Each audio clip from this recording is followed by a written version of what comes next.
G'day guys, how you going? Today we're having a look at the T28 heavy tank concept. Now this is a tier 7 American tank destroyer with some really odd looks, some very odd quirks, and is also a free tank. So today I'm going to tell you exactly what I think of it. We're going to use the brand score, we're going to go through its history, and we're going to have a look at some ace tanker gameplay. So onto the history of this tank. The T28 concept is a tier 7 American tank destroyer in World of Tanks and is actually based on a wooden model, of which no historical records of its armor, armament, or design specifications exists. It was planned to utilize some components of the M6 American heavy tank and a 100mm gun. The vehicle concept was rejected during the design phase by the US Land Forces, and the project was later modified into the T95 Heavy Breakthrough tank. So guys, on to the top 3 quirks of this tank. Now this tank has a very wide gun traverse. It can move its gun from side to side a hell of a lot. It's pretty crazy.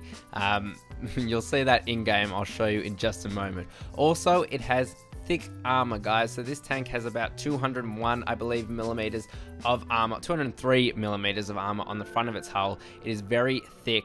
The top of it is well sloped, although the lower plate, as you can see, is actually quite flat indeed. It's surprisingly speedy in a straight line. It has pretty good acceleration considering its brother, the T28, the T28 tank destroyer, the T28 prototype tank destroyer, and the T95, or its siblings I should say, are all pretty damn slow vehicles. Now the worst 3 quirks of this tank: it has mini turrets on its tank, almost as bad as the KV-5's infamous R2-D2 on the front. These things are really easy to penetrate. Anything it comes across will be able to penetrate it, so it has to use its really good gun traverse in order to make sure that the enemies cannot see those weak spots.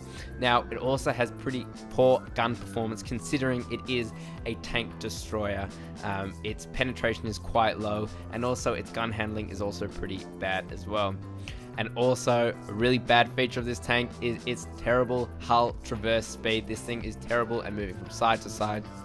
It is so slow, but we'll get into that in just a moment with the brand score. Speaking of which, let's have a look at it right now. So DPM wise, this tank has 1920 DPM, giving it a 5 out of 10. Penetration wise, it has 181 millimeters of penetration, giving it another 5 out of 10. Gun handling wise, this tank has a shown dispersion value of 0.4, giving it a 3 out of 5, and a hidden dispersion value of 0.2, giving it another 3 out of 5. Aiming time wise, this tank has an aiming time of 2.3 seconds, giving it a 7 out of 10. Gun vertical movement wise, this tank has 4.4 degrees of gun depression, giving it a pretty abysmal 2 out of 5, and has 15 degrees of gun elevation, giving it a 2 out of 5 again. Survivability wise, now although this tank has those 2 glaring weak spots on either side, those little mini turrets, with proper angling and good use of its gun firing arc, this tank can have pretty incredible armor, and as such, I'm giving it an 8 out of 10. Mobility wise, now this tank has a power to weight ratio of 13.71, giving it a 2 out of 5, and a traverse speed of 18, giving it a really bad 1 out of 5. View range wise, it's pretty surprising. This tank has a view range of 370 meters, giving it an 8 out of 10. And also its concealment while stationary, so it's camouflage without shooting or moving, is 14.76%, giving it a pretty good 6 out of 10. Now, the value of this tank. This tank is not a premium tank, and it's also not a standard tank. I'm pretty sure it's just called a reward tank. So although it can train crew, so right now I've got in it, I've actually got it in a T28 heavy tank concept crew because I don't have any American tank destroyer crews. But you can train, for instance, your T28 crew inside of this tank because it does have that kind of true transparency that premium tanks have as well. Having said that, it cannot make premium credits, so often this tank will run at a loss if you're not careful with firing rounds. So I think that this tank is also a pretty bad tank overall. It's quite underperforming, underwhelming. It looks pretty good, but apart from that, that's really about it. So I'm giving it a 7 out of 10. The reason I'm giving it a 7 out of 10, despite all I've just said, is that it's a free tank. You don't have to pay for it, you just have to play the game, and you can make money while trying to do these personal missions in the personal missions themselves and whilst playing. So I think that, you know what, it's a free tank, it's not that bad, and I think it's worth, I think it's pretty valuable even so. So I'm giving it a pretty solid 7 out of 10. And thus, guys, the brand score of the T28 heavy tank concept is 59 out of 100. And if you guys do want to see a breakdown of how I work out the brand score, you can head to heavilyarmored.com and have a look in the World of Tanks section, brand score, and it'll say exactly how I work out the brand score. It is a bit scientific, guys, and you can read all about it there if you would like. Anyway, guys, onto some Ace Tanker gameplay to see exactly how this tank performs in-game. So here we are in-game, guys. I'm platooning up with a friend of mine with a pretty regrettable name, so please do forgive that. She'll be changing it very, very soon, I guarantee you that. But just have a look at this tank. I mean, it is such an odd, quirky looking tank, and I love it for that. And also, guys, look at the traverse of this gun. It has a pretty interesting traverse, and this is what you use in order to make your armor thickness more effective, because look how flat that 203mm plate there is. If you then turn the gun arc and you cover up the side there, imagine that there's a wall there, you can do pretty well in blocking out shots, aiming for those mini turrets, which, as I said, are pretty unreliable. So I'm heading off into the city here. We're playing on Fisherman's Bay. It's a pretty average matchup. There's a few tier 8 tanks, a few tier 7 tanks, and a lot of tier 6 tanks, so really not that bad for us. This game, you're going to see exactly how I utilize this tank's armor. I'm going to play really aggressively here, which I think is pretty important in this tank, considering it isn't very mobile at all. So yeah, just heading into town right now. We're going to try and get some spots off. The nameless tank there gets shot by, pretty sure, some sort of light tank sitting over there, but we don't know what it is.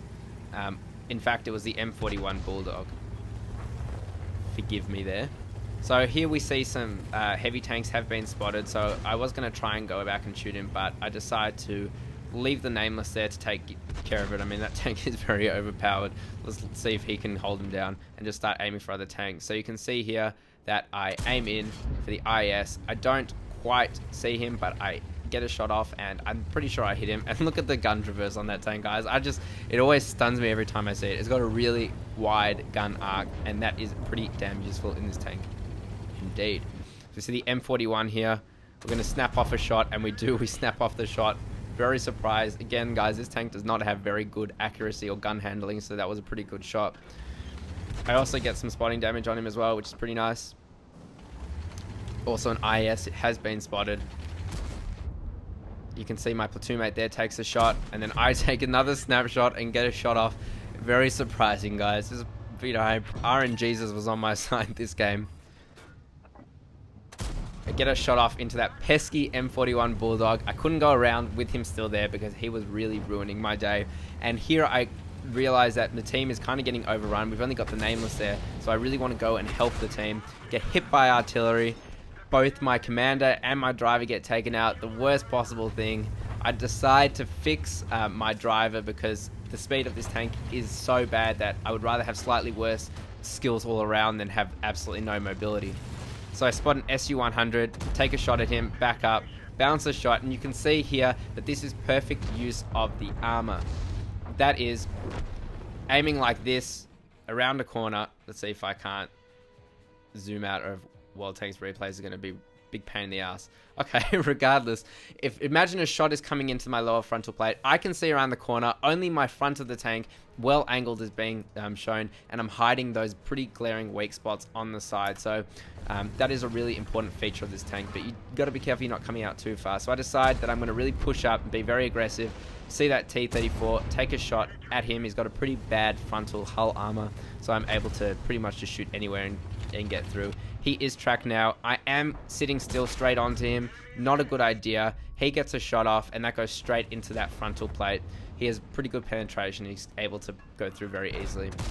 But I'm able to beat his reload and take him out effectively. And now a KV-3 tries to test me.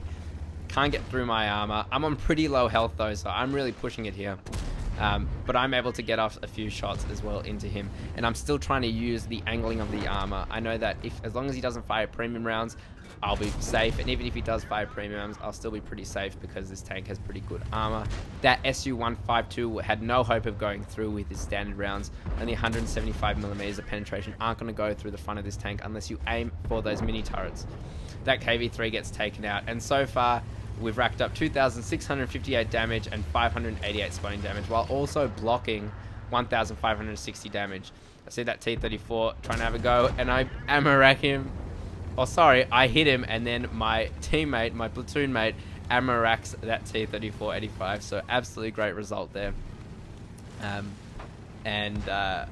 Yeah, I'm pretty stoked with that. I fixed my commander as well, so I can try and get a few more shots in. But that is pretty much the end of the gameplay, guys. This was a really ideal situation for the T28 concept. I was able to get into a city environment. I was able to use my armor effectively and kind of bruise lower tier tanks, and really kind of ruin their day. But you could see that tanks with good penetration like the T34 had absolutely no issue going through the front of this tank. So the armor, while good, is not actually that amazing, especially with the introduction of all these new premium tanks. They're able to go through the front plate of this tank like butter if it's not angled well. Anyway, guys, let's have a look at the post-game stats and see exactly how well I did. So here are the post-game stats, guys. I got a mastery badge, of course. I got a shell proof, a fire for effect, and a high caliber for this tank. I was able to do in total 2,956 damage. I wonder if I got the second shot off into that IS. I don't think so. So I was able to get one shot into the IS, no big deal. I picked up 1,100 base experience, which although isn't huge, is probably the best result I've had in this tank. It really isn't that great of a tank, and you can see didn't make much of a profit there at all. 24,259, and that was firing you know, a few premium rounds I think as well. So or maybe not even any premium rounds, but regardless, this wasn't like the best result for this tank, but it was still a mastery badge. So you know, as long as you do pretty okay in this tank, you are able to do well compared to other people anyway. Also blocked 1,560 damage and did 588 assistant damage to the enemy team. So overall, a pretty good result. Not an amazing result, but I hope it showcases to you anyway exactly how to play this tank and how to effectively use its armor and its gun in order to take out enemies on the battlefield. So guys, would I get this tank again? I think why not? It's a free tank. If you're against giving wargaming money, then it's a perfect way to earn a free tank. You just earn it by playing the game effectively. I mean, it's really as simple as that. There's no strings attached. I just think it's a pretty fun and niche tank to have. It's not a great tank, but you know what, why not? It's a free tank, and if you can use it to train your crew, then I don't see anything wrong with that. Anyway, guys, thank you so very much for watching. If you did like this video, I would really appreciate a thumbs up. Subscribe if you are new to this channel, and if you want to see exactly how I worked out the brand score for this tank, or just want to read the review, then you can go to heavilyarmored.com. I'll link it down in the description below, so you can check it out there. Also, you can check out my Instagram, also down in the description below. But yeah, guys, thank you so very much for watching, and I'll catch you next time.